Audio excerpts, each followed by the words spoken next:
Hello and welcome to the LCU Coaches Show, brought to you by the Chap Radio Sports Network.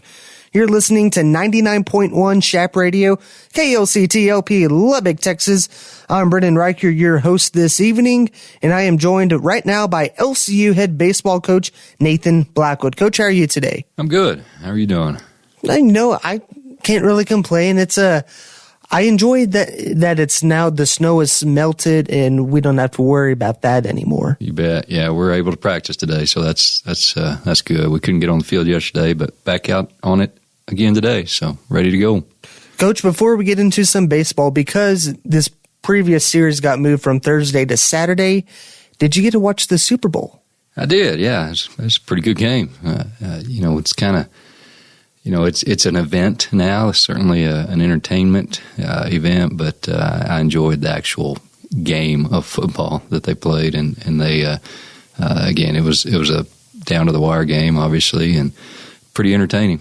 Did you find yourself rooting for any team, or was this more, I want to watch this just so I can enjoy the Super Bowl? Yeah, I'm a Cowboys fan, so you would think I would not be for the 49ers. Right. But I'm kind of in a situation where I'm over the Chiefs and all that stuff, so I was actually pulling for the 49ers. See, I'm a Cowboys fan first. I do like Mahomes, but anytime the Niners lose or the Eagles lose, I'm happy with it. So yeah. I can see where you're coming from. Yeah. Now, enough football. Let's get into some baseball.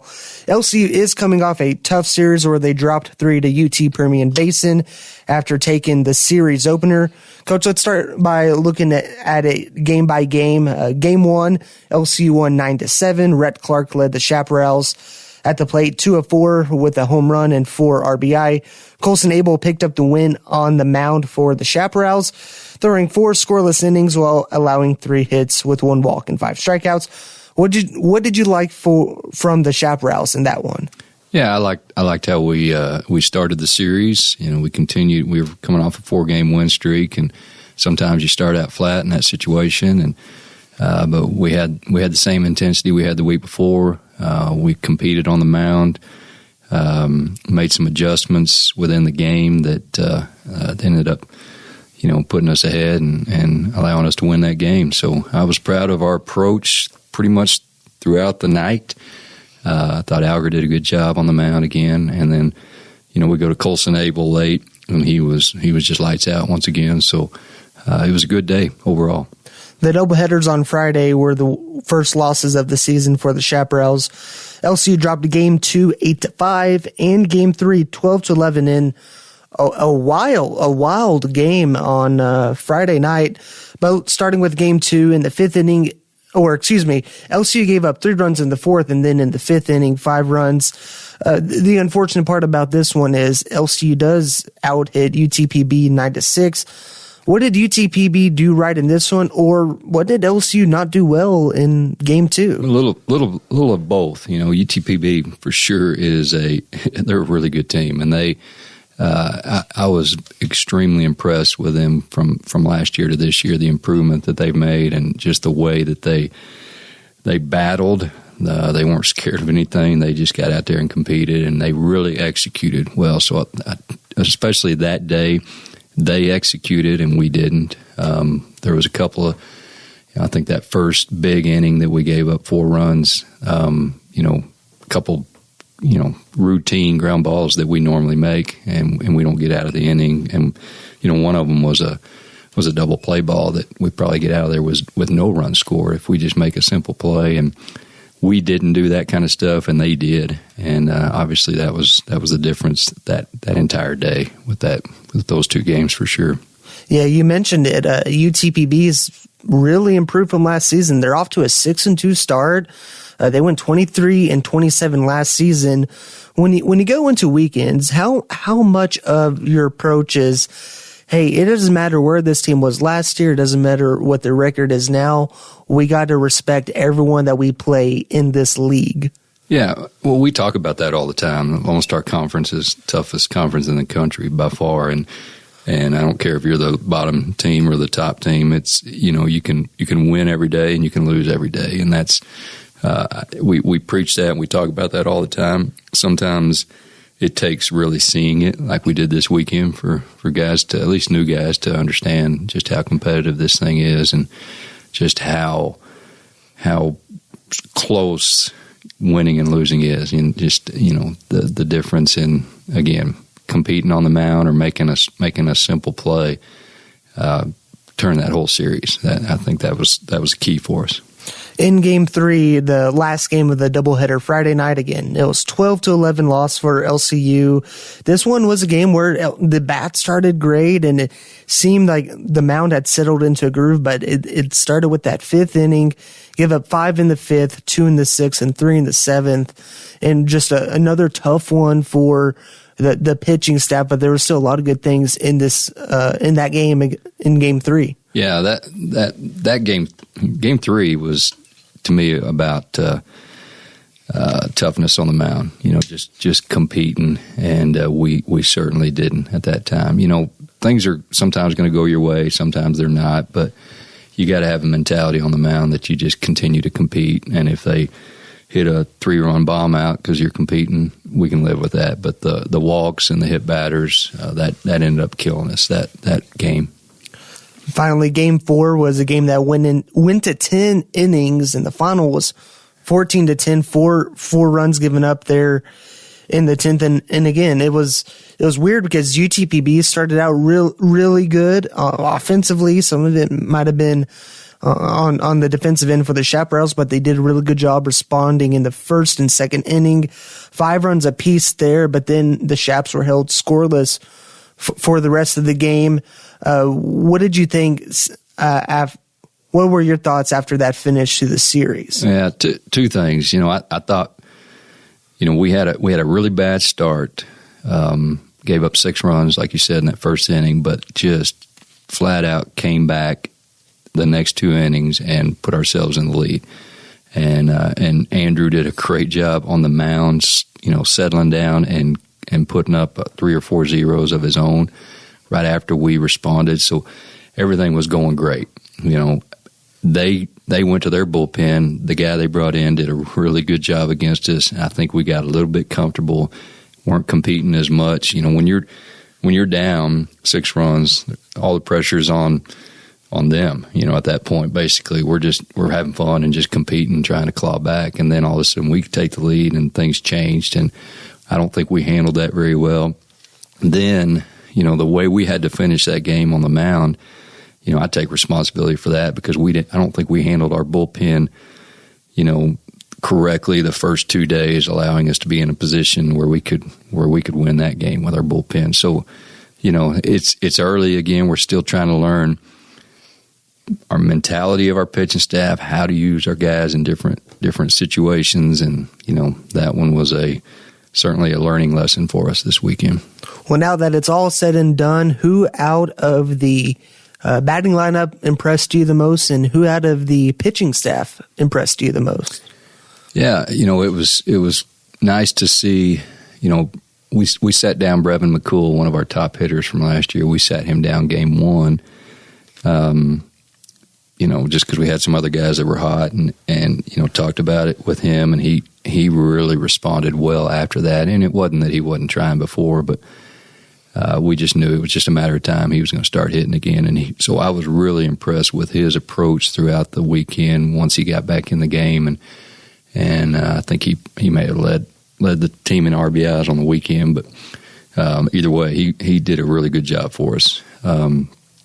Again, Abel on the mound in our win. I think he got the save. Alger got the win in that situation. Both of them, we know they're going to compete. We know they're going to go out there and throw strikes. We know they've got the stuff to win. So I was impressed with both of those guys for sure. Up next, the Chaps are on the road this week. They'll be at the University of Texas at Tyler. Very respectable team. We saw them last year in the Lone Star Conference tournament. That was an elimination game that the Chaps won back then, but it's a new season right now. UT Tyler is 4-4 so far, and they're projected in the Lone Star Conference preseason poll to finish second behind Angelo State. What do you know about these guys this season? Yeah, they're good. They got a lot of their guys back from last year, and they always have a really good pitching staff. They have the freshman of the year on the as a hitter as well from last year returning.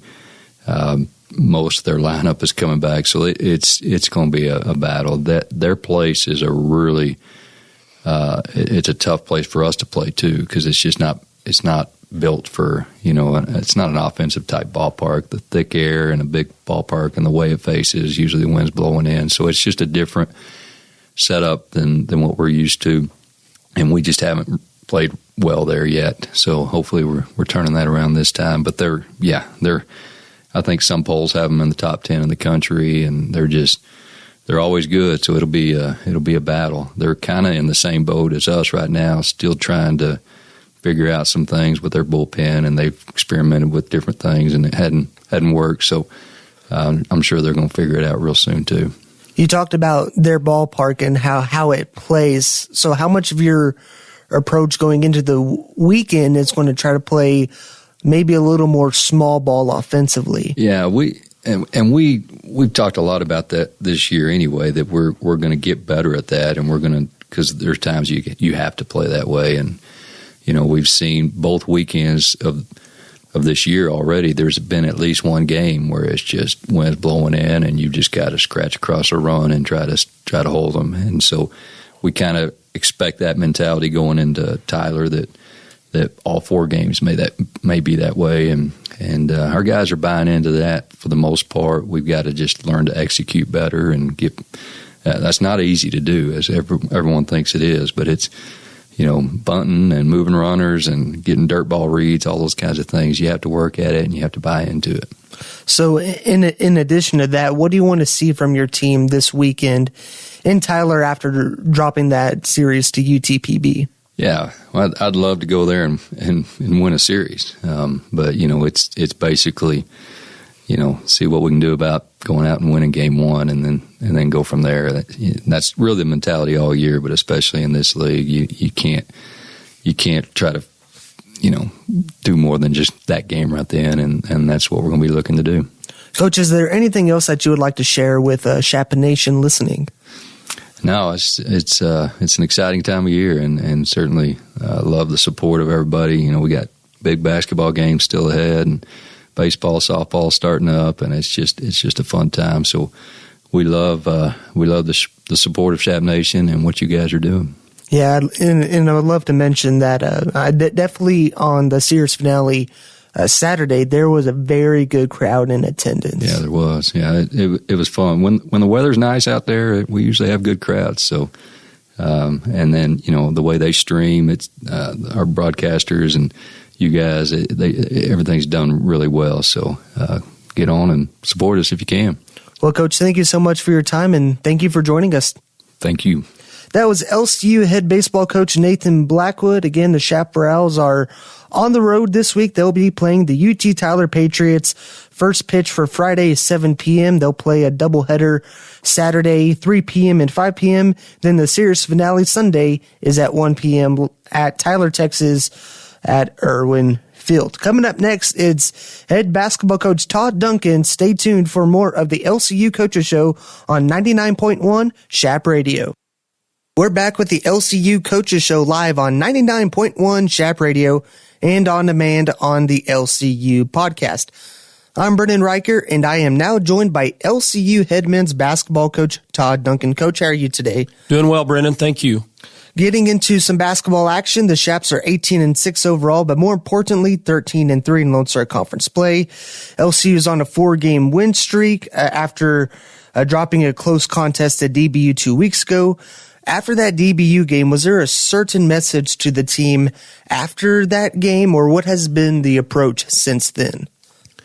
Well, we were disappointed that we weren't able to win that game, the way it ended, and really even the way it started with a lot of turnovers. So, you're win or lose, we just say you kind of have some amnesia a bit because the next game is right around the corner and you can't get too high or too low. So you're kind of maybe even sending mixed messages a bit because you're obviously needing to learn from what just happened, good or bad, try to add to the good and eliminate some of the things that you could have done better.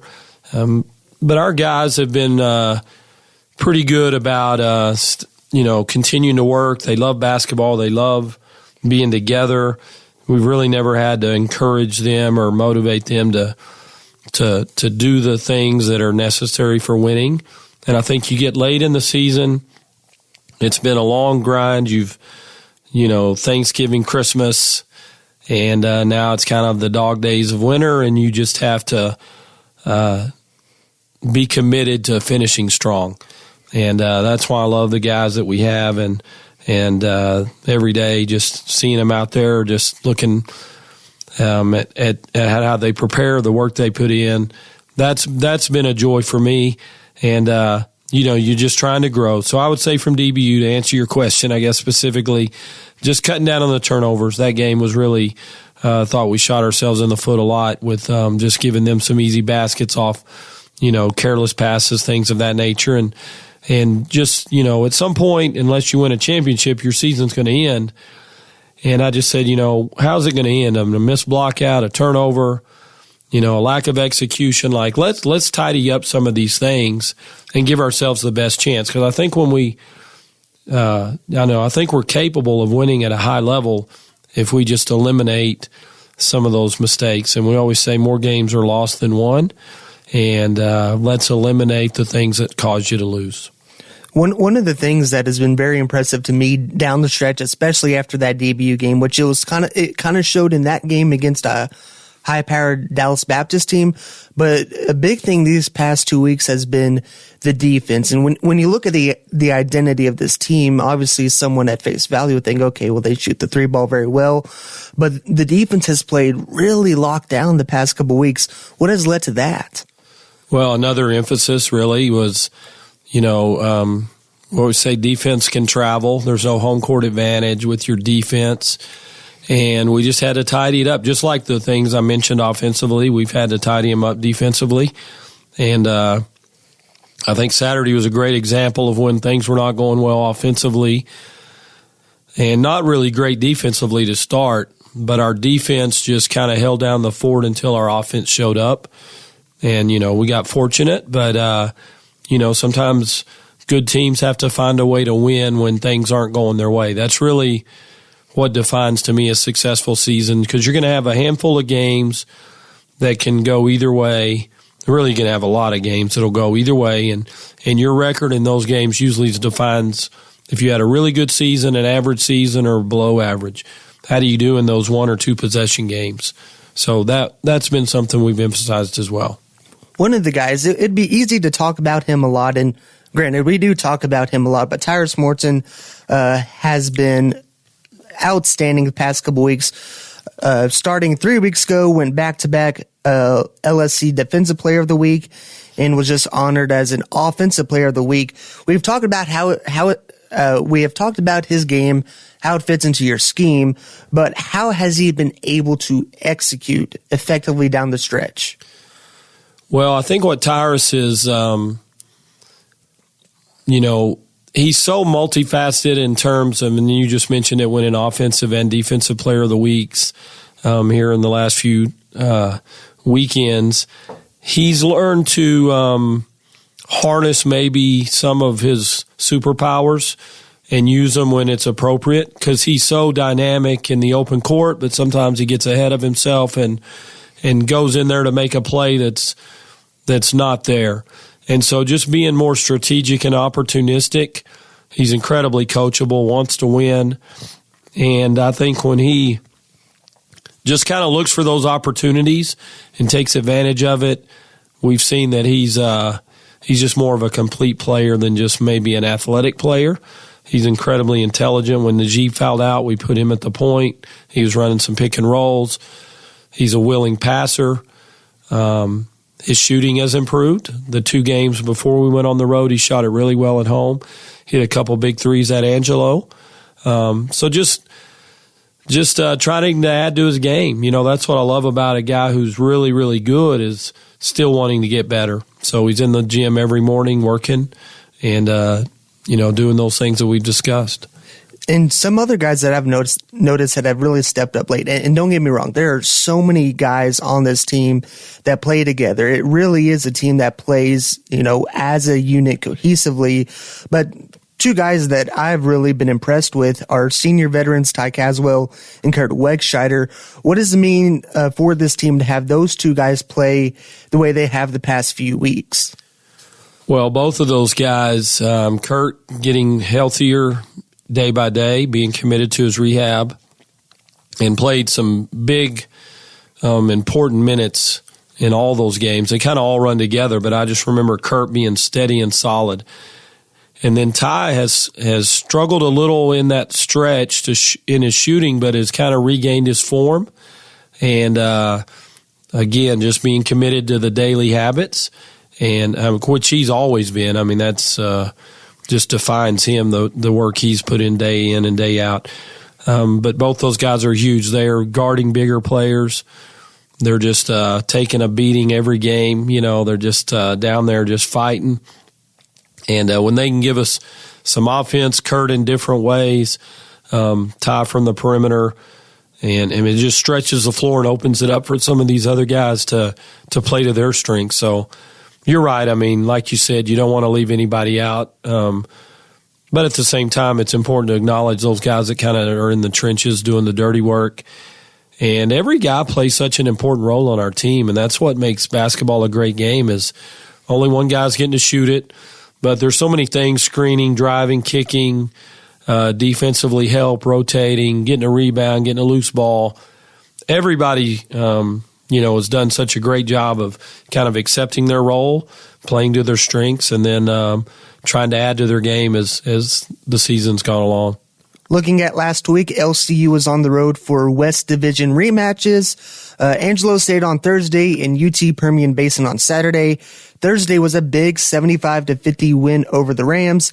Chap secure a regular season sweep over ASU.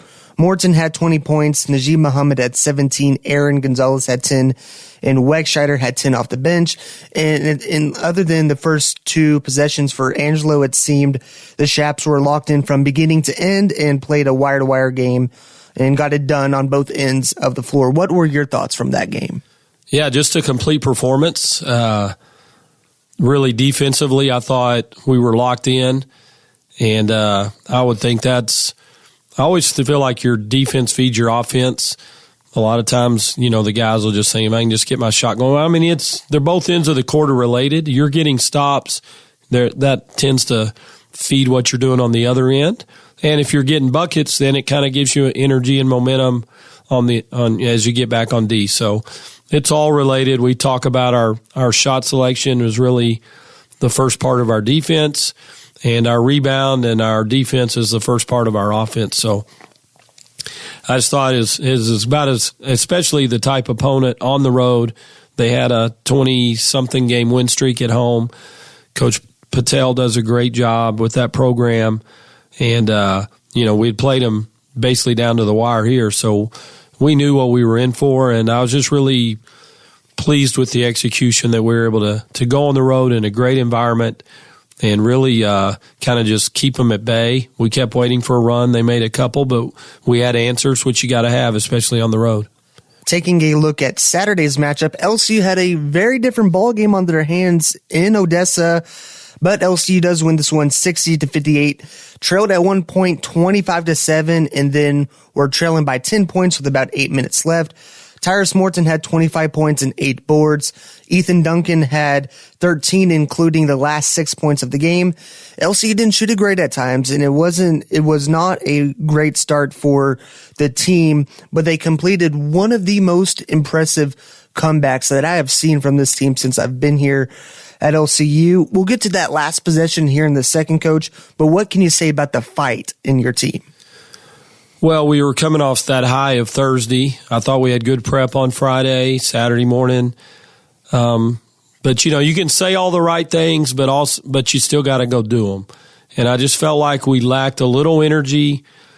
I think UTPB can beat anybody in the league. I mean, they can. I mean, they've shown that. They're high quality. They have a lot of really good players, very well coached. So it wasn't a case of us, thinking this was going to be easy or anything. I mean, we had our hands full here with them as well and played really well. So I just think this league is tough. Going into Saturday, it's a quick turnaround, and you've just got to try to cram for a test is really what it's like. You're just trying to prepare and take some things, learn from the last game, like we said, but also understand each battle's its own. They had played WT really close on Thursday night, had it down to 1 or 2 possessions with around a minute left. So we knew that this team was more than capable. And they came out, and they're strong inside. They established themselves down there. They were getting easy buckets. Then they were getting shots, from the perimeter, the energy. Then the defense, like we talked about, it picks up. And we just found ourselves kind of on our heels the whole first a little bit. And I just kept saying, at some point, these possessions are going to add up too. Just get a stop. Let's start with one stop. And I think we had 10 or 11 stops to end the first half, which, the score was still 10 to 12 points, but you're making it manageable. And I'd say let's just try to win each 4-minute battle, get it down close.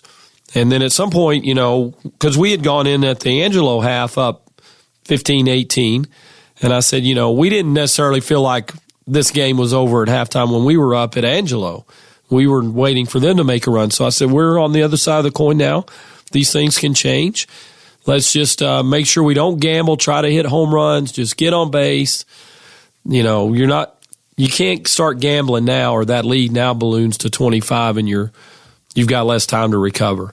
So guys, just let's get to the foul line. Let's get easy buckets. Let's just string together some stops. So that's really what it was. And at some point, I just felt like we started to believe, okay, maybe we can do this. And we just had to keep it together until the offense showed up. And that belief kind of started with Tyrus. I mean, him, especially down the stretch when Najib fouled out handling the ball, his takes to the basket and, going up for a layup, drawing contact, getting to the charity stripe, helping his team get into it. That was so critical for LCU to have him kind of be an energizer bunny, in such a crucial moment of the game. Yeah, you need somebody to step up and make a play. Sometimes it's not going great, and someone just kind of has to be a playmaker. And,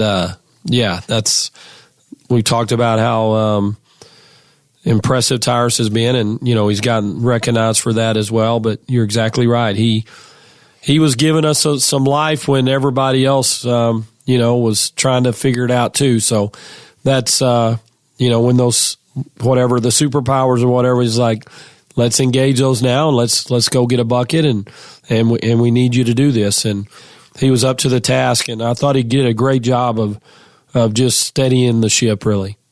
On that last possession against UTPB, LCU down 58-57, and an inbound with 18 seconds left goes to Tyrus out of a timeout.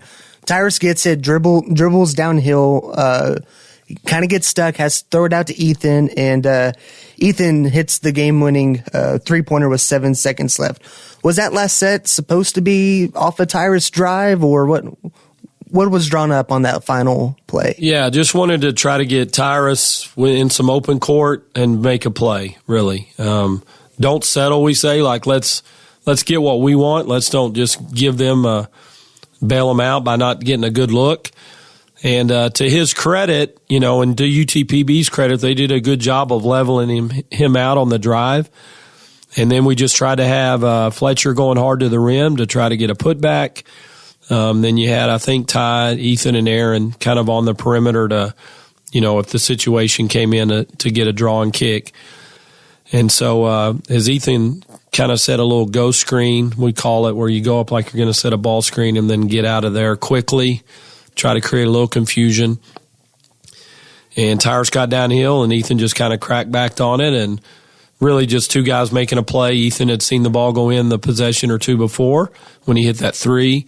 And, just a player making a play, really, hitting a shot, something I've seen him do 1,000 times on his own in the gym. And happy for him, happy for our team. And, we were fortunate to get out of there with the win.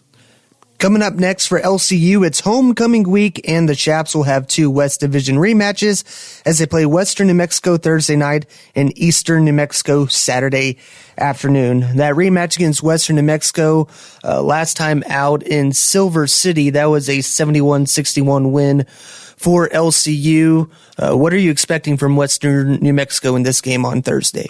Yeah, just a competitive battle. I mean, they've played everyone close in the Lone Star.